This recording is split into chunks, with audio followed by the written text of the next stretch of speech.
Hey guys, welcome to my ಪುಟಾಣಿ vlog. So ತುಂಬ ದಿನ ಆದಮೇಲೆ ಮೆಟ್ರೋದಲ್ಲಿ ಟ್ರಾವೆಲ್ ಮಾಡ್ತಾ ಇದ್ದೀನಿ.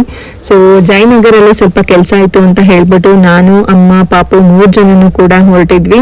ಸೊ ಪಾಪುದು ಇದು ಫಸ್ಟ್ ಟೈಮ್ ಮೆಟ್ರೋದಲ್ಲಿ ಟ್ರಾವೆಲ್ ಮಾಡ್ತಾ ಇರೋದು. ಸೊ ತುಂಬ ದಿನ ಅನ್ಕೋತಿದ್ದೆ ಕರ್ಕೊಂಡು ಹೋಗ್ಬೇಕಿದ್ರಲ್ಲಿ ಅಂತ ಅಂದ್ಬಿಟ್ಟು. ಸೊ ಫೈನಲಿ ಟೈಮ್ ಸಿಕ್ತು. ಅವಳಂತೂ ಫಸ್ಟ್ ಇಂದ ಲಾಸ್ಟ್ ವರೆಗೂ ಅವಳ ಜರ್ನಿನ ತುಂಬ ಎಂಜಾಯ್ ಮಾಡಿದ್ಲು. ಅವಳಂತೂ ಫುಲ್ ಎಕ್ಸೈಟ್ ಆಗ್ಬಿಟ್ಲು ಆ ಟ್ರೈನ್ ನೋಡ್ತಿದ್ದಂಗೆನೆ. ಸೊ ಅವಳ ಕ್ಯೂಟ್ನೆಸ್ ನೋಡೋದೇ ಚಂದ. ಜಯನಗರಲ್ಲಿ ಕೆಲಸ ಇದೆ ಅಂತ ಹೇಳಿದ್ನಲ್ಲ, ಕೆಲಸ ಎಲ್ಲ ಮುಗಿಸ್ಕೊಂಡಾದ್ಮೇಲೆ ಜಯನಗರ್ ಹೋದ್ಮೇಲೆ ಅಲ್ಲಿರೋ ಶಾಪಿಂಗ್ ಕಾಂಪ್ಲೆಕ್ಸ್ಗೆ ಹೋಗ್ದಲ್ಲೇ ಹೇಗೆ ಬರೋಕ್ಕಾಗತ್ತೆ. ಸೊ ನಂದೇನಂತ ಪರ್ಟಿಕ್ಯುಲರ್ ಶಾಪಿಂಗ್ ಇರಲಿಲ್ಲ, ಅಮ್ಮ ಕೆಲವೊಂದು ಶಾಪಿಂಗ್ ಮಾಡ್ತಾ ಇದ್ರು. ಸೊ ಹಾಗಾಗಿ ಒಂದು ರೌಂಡ್ ಶಾಪಿಂಗ್ ಕಾಂಪ್ಲೆಕ್ಸ್ ಎಲ್ಲ ಸುತ್ತಾಡ್ಕೊಂಡು ಬಂದ್ವಿ. ಅದಾದ್ಮೇಲೆ ಸಂಜೆ ಇನ್ನೇನು ಮಳೆ ಬರೋ ಟೈಮ್ ಆಯ್ತು ಅಂದ್ಬಿಟ್ಟು ಬಜ್ಜಿ ಟೀ ಎಲ್ಲ ಮುಗಿಸ್ಕೊಂಡು ಬಂದ್ವಿ. ಕಂಪ್ಲೀಟ್ ವಿಡಿಯೋ ನನ್ನ ಯೂಟ್ಯೂಬ್ ಪೇಜಲ್ಲಿದೆ, ಹೋಗಿ ಚೆಕ್ ಮಾಡಿ. Thanks for watching guys. ಮತ್ತೆ ಮುಂದಿನ ಪುಟಾಣಿ ವ್ಲಾಗ್ ಅಲ್ಲಿ